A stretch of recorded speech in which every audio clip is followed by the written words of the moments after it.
केंद्र सरकार 11 वर्ष राज्य सरकार 1 वर्ष पूर्ति अवसर में प्रधानमंत्री आज आम समस्ते तमाम ओडिशावासी उत्साह सहकार अनेक बस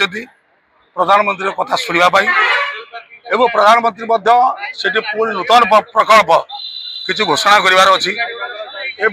कार्यक्रम ओडिशा सरकार जहाँ प्रतिश्रुति देते 21 प्राय 12-13टा खंड कर सारी तेणु 1 वर्ष भितर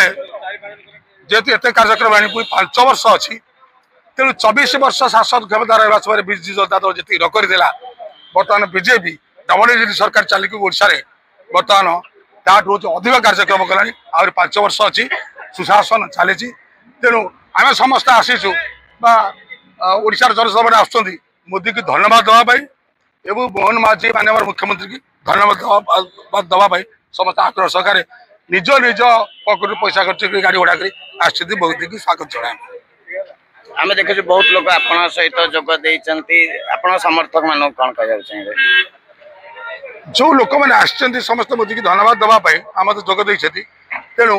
भारतीय जनता पार्टी काकटपुर विधानसभा निर्वाचन मंडली तरफ आम धन्यवाद दूँ।